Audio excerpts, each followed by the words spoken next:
Hello there, everybody. Charlie and Linda Bloom are here with you. I hope you had a lovely Valentine's Day. We had a good one. I love Valentine's season. Today, in our Bloom Talk, we're speaking about it takes a lot of effort in the beginning of a relationship, but if you stick with it and you hang in there, you can reap enormous benefits afterward. So yes, it does take some hard work. It does take some sacrifice. It does take paying attention. But like the NASA rockets, in the NASA rockets, the amazing amount of fuel and about 90% of the energy that takes to launch that rocket into space, it's really in the beginning stage, just to clear the Earth's atmosphere. And then once it gets past that difficult point, it sails into outer space with a lot less effort and a lot less fuel required. So it's wonderful when you can hold that image of it's definitely going to get easier in time, because there's some daunting times that we might have to go through to get to that point where we're sailing beautifully. So there's an infatuation stage in the beginning of the relationship where we're kind of drugged and we're a little bit out of it. You know, we're going on illusion. We don't know exactly who it is we've got, so we fill in all the empty spaces where we don't know who we're with our Prince and Princess Charming. But inevitably, everybody has to leave that Garden of Eden, and there's some disillusionment. That's a part of every relationship.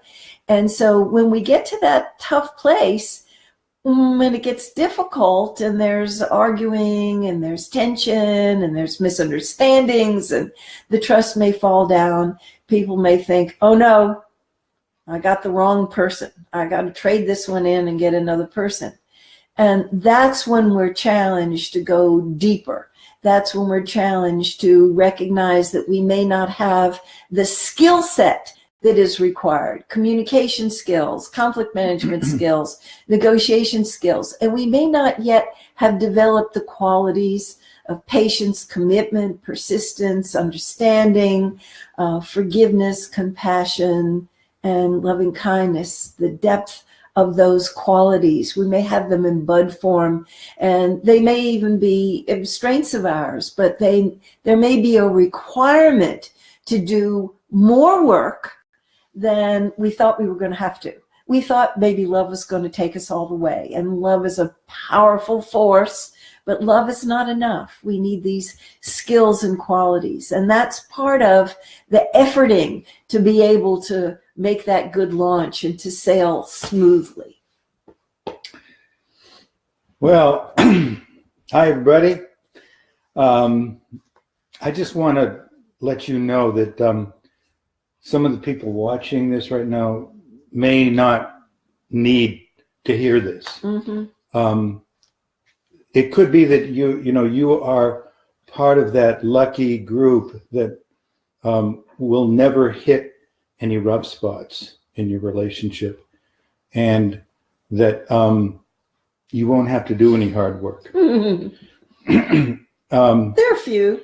So you can go do something else. You can, watch TV or go swimming or, go skiing, wherever you happen to be. The thing is, though, that you don't really know whether you're going to be in that group. And it's a pretty small percentage of couples that don't ever have to do any work to get or stay on track. And you don't have anything to lose by listening to this, so you might as well stick around if, on the outside chance that you might have to at some point deal with some things that you didn't expect to have to deal with.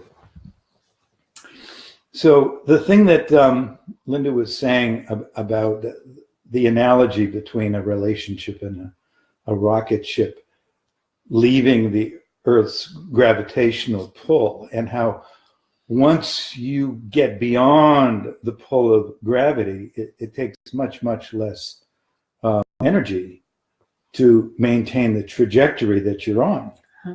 And that's really a perfect metaphor for a relationship, because there is something that pulls us down, that pulls us into our old patterns. And I mean,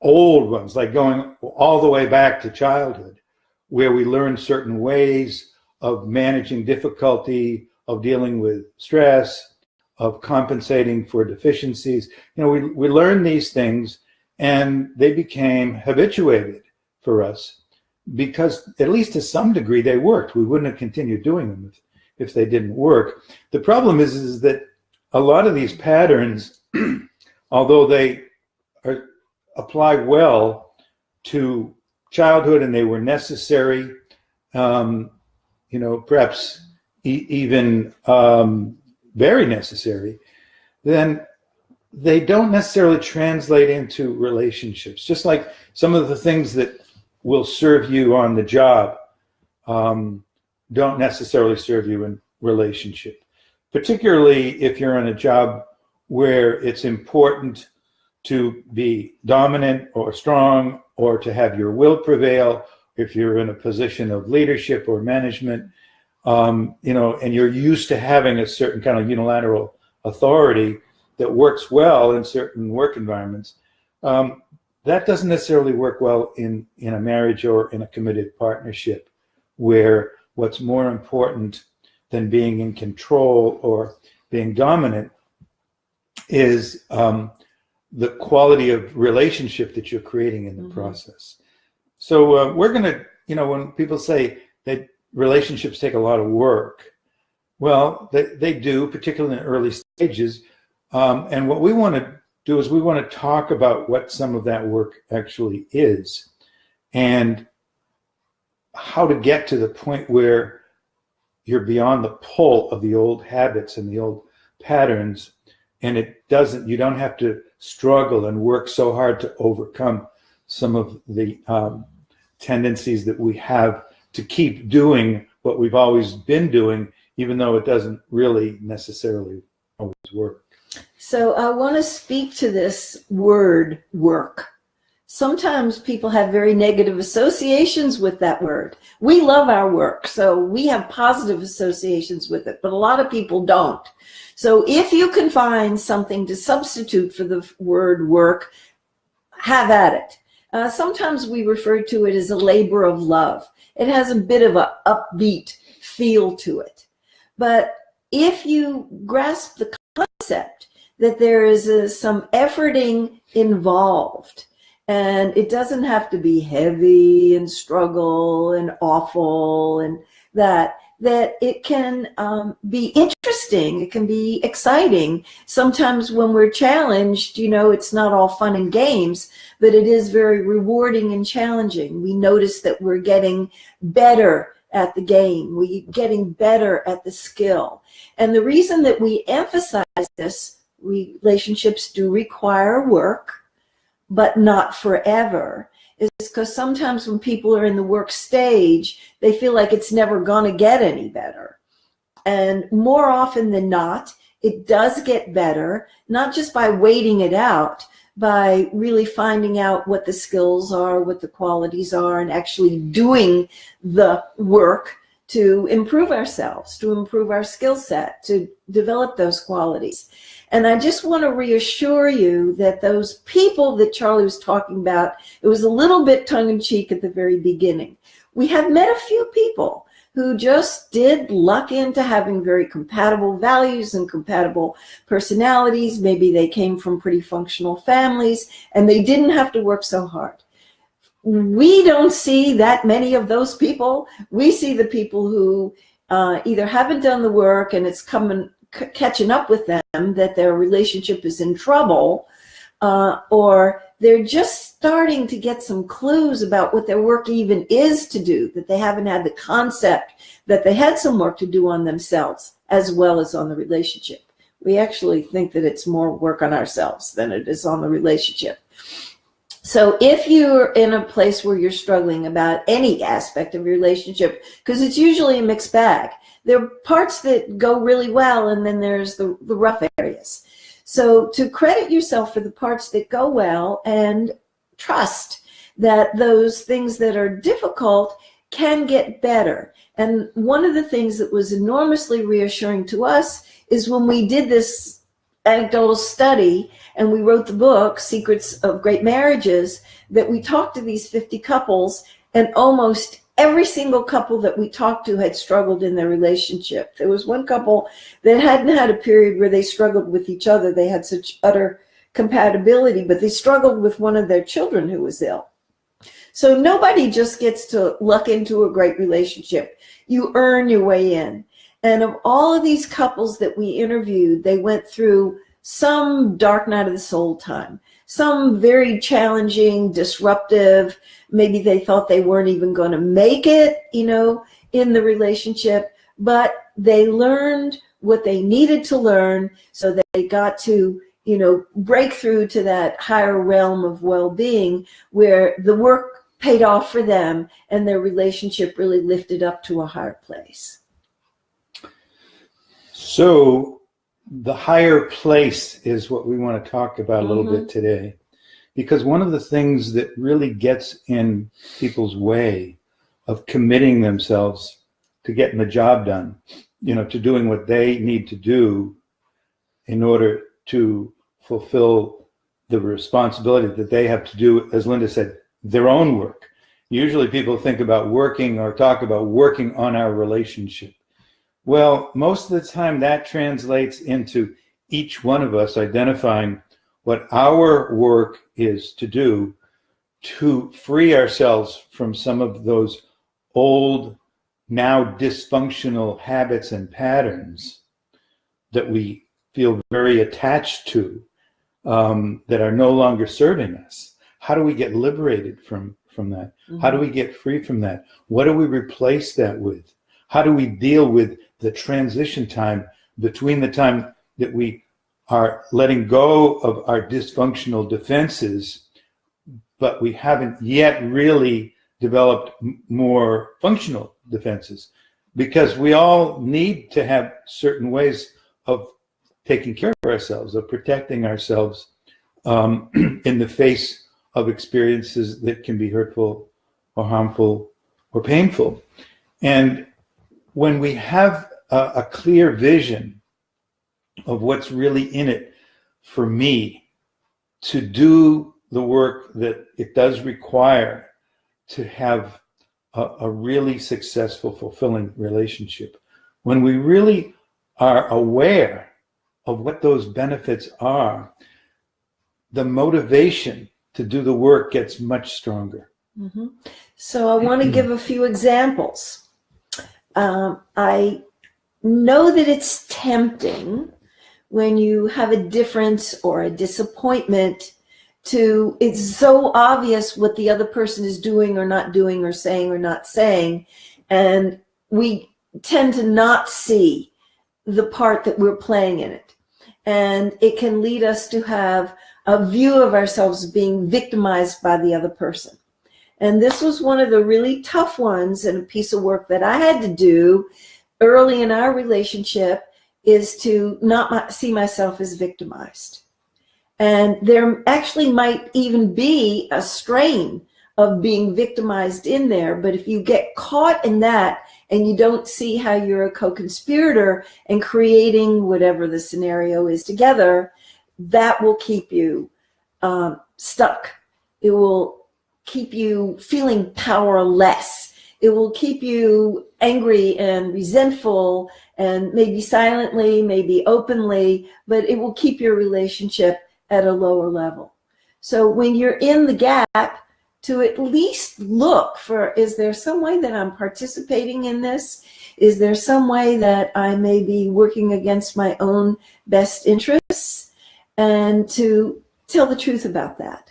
Another really powerful example is if we get irritated, if we get angry, if we get resentful, instead of playing the blame game, and this is related to the victim-y part, instead of saying, what we're so angry about, we may want to draw some clear boundaries about that's not working for me, but to go deeper and to say what I'm afraid of and what is hurting me, This would be another really powerful example of doing our own work to risk showing our vulnerable feelings rather than staying at the angry level.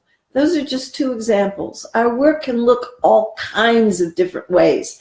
I happen to be keenly aware of these because this was a growing edge for us and so many of the people that have been students in our classes and our counseling practice over the many years. So I offer those two as examples. You could probably, at the risk of making a gross generalization, you could probably pretty accurately say that almost all of the issues and the work that we have to do to better equip ourselves with the skills and the abilities that we need in order to promote healthy relationships, that it all has to do with dealing with our defenses, those patterns that we have that we feel protect us from being hurt, from being violated, from being exploited, from being manipulated.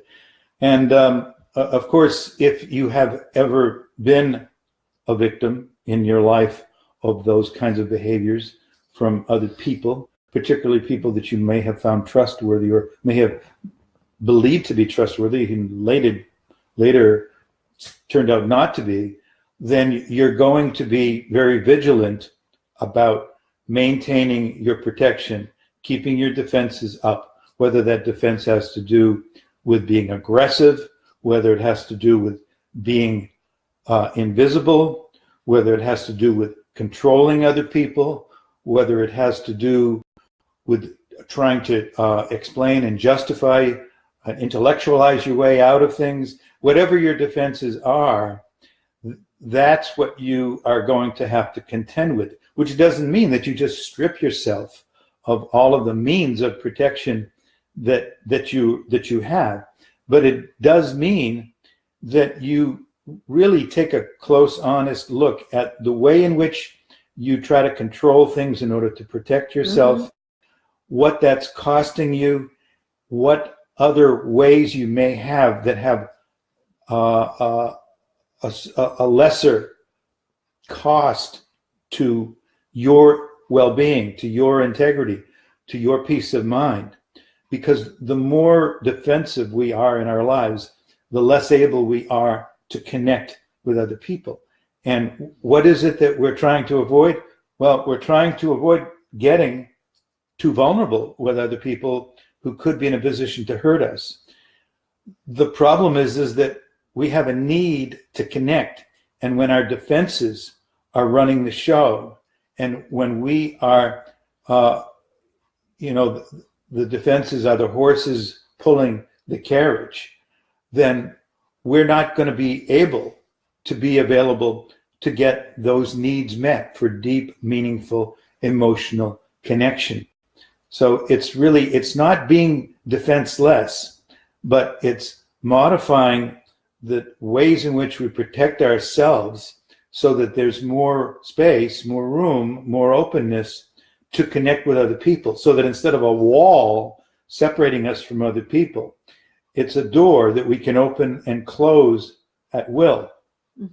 So Charlie used the word available, making ourselves available. I love the word. And inviting the other person to make themselves available, opening ourselves up, inviting them to open up. One of the skills that I needed to work on was owning my leadership, because I really knew in the marrow of my bones that I needed more time to connect with Charlie, particularly when we were busy building our careers and raising kids. And I had a very strong, visceral sense of I needed more access to him. We needed to have time to carve out of stone time from our busy lives to be with each other, to be able to communicate with each other thoroughly enough about what we were feeling and what we were needing, our desire systems, what we were visioning for our life, what was working, to acknowledge ourselves for that, and what wasn't working and how to put the corrections in. And part of the work for me was trusting myself enough to know that I really knew what I needed, and to respect myself enough to take a stand about it and say, we need to have some regular check-in time with each other. And before we did that, we struggled a lot.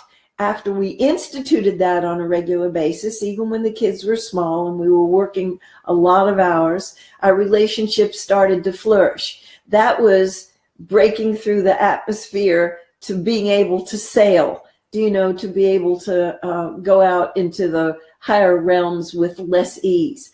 But it was a piece of work to get up to the place where I trusted that I knew what I wanted and that I could say it in a way that wasn't demanding or commanding, and that was the invitation, and that I could show Charlie the vision of what I was seeing about this is going to be really worth your while, because our relationship is going to really be better. We're going to have more ease in life, and everything in our life is going to go better. The parenting, the kids, making money, running the careers, all aspects of our life.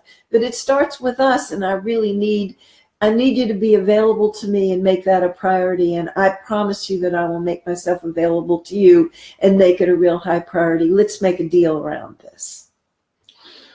So Linda identified what her work was, which was essentially to claim her own power, to claim her power, to discern, to understand things, to take a stand, to trust her own judgment more, to be willing to act in accordance with that, rather than bring self-doubt to it and question it and reinforce the pattern of looking to other, quote, authorities and experts to tell her what was right and what was wrong and what she needed to do and what she didn't. And she had to break that old pattern that she developed as a survival mechanism as a kid. My work was the opposite of that. And very often it turns out that that's the case, that what one person needs to do, the other person needs to do the opposite. And so what's the opposite of, claiming your power, claiming your authority, claiming your truth, trusting yourself? That wasn't such a big issue for me. What my issue had to do with was letting go of my self-righteousness, my belief that, of course I know. And not only do I know, but I know that you don't know.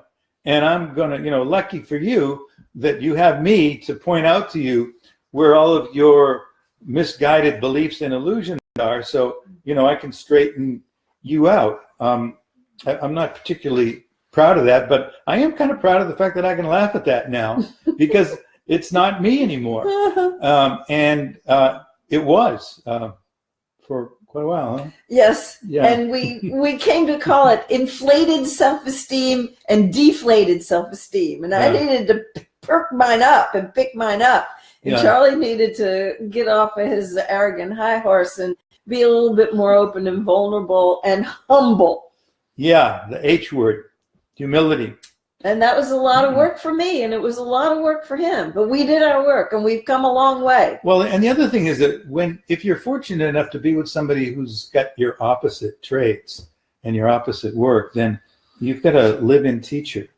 And, that's really good because that person, you pay attention to them because they know that territory. And you can learn a lot from them about becoming more vulnerable, about becoming more willing to own your authority or your power, becoming more self-trusting. You can learn a lot from that person.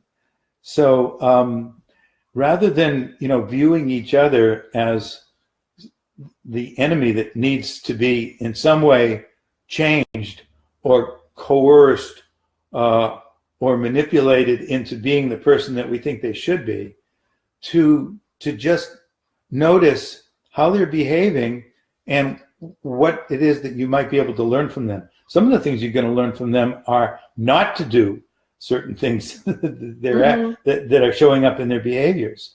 It's like some of us had wonderful teachers as parents, and one of great things that we learned was what not to do, and boy, I'm not going to make that mistake. I'm not going to treat my kids that way. I'm not going to show up that way. I'm not going to behave that way. And, those can be really valuable lessons too. But I just want to say one more thing, going back to what I said a little bit earlier about being able to see what's in it for me to do this work. In other words, if I don't have some kind of a clear expectation and vision and trust of what ultimately I stand to gain from this, I'm not going to find the enough sufficient commitment and motivation to do the work. And when I began to see, and not only began to see, but to experience the benefits of doing it, that becomes its own reward. That becomes the motivator that keeps you on track to keep doing it, because you're getting the payoffs as you go along. You're really experiencing the benefits and the rewards. So I run into all the time people who are very accomplished in different domains. Maybe they play a musical instrument and they're really proficient in playing that instrument. They have logged the 10,000 hours of practice. Some people speak several languages. Some people speak 5 different languages. They practice, they learn the vocabulary, they learned, how to speak in those different languages. They logged the time diligently. They worked at it. People who are proficient at a sport, whatever that sport is, hockey, skiing, snowboarding, whatever, they put the time in.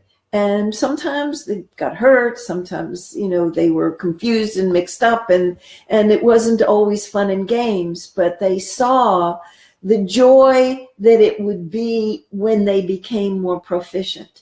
But when it comes to relationships, people think just because we are married, or just because we love each other, or just because we decided to live together, we shouldn't have to log the time. And it's not that sexy, but it's true that if we carve out the time, we make a relationship a priority, we put the time in to know what our work is, and that we know kidding, do it. The payoffs are enormous, more than we can even imagine. You can enjoy not just well-being in your relationship and have ease, enjoy in your relationship, but it tends to spill into every part of our life. We're terrific models for our kids. We're beacons of light for our friends around us. It radiates to our extended family and our family of choice. And you really can see it with people's careers thriving. So it's a wonderful investment of our time and energy because of the enormous returns that come on from it. And don't take our word for it. Try it from your own experience and see what you find. Well, if you listen to NPR, you've heard this phrase before. You've wasted another perfectly good half hour. But thanks for hanging in there with us anyway. I hope it has not been a total waste. It's been fun for us. It always is. So we want to just give you a heads up on next week. Same time, same channel. You know how to reach us. And the topic for next week is one of the main aspects that is involved in doing, quote, the work. And that is becoming a world-class listener. Because listening is the key to this. It's not the only thing, but it's a huge part of it.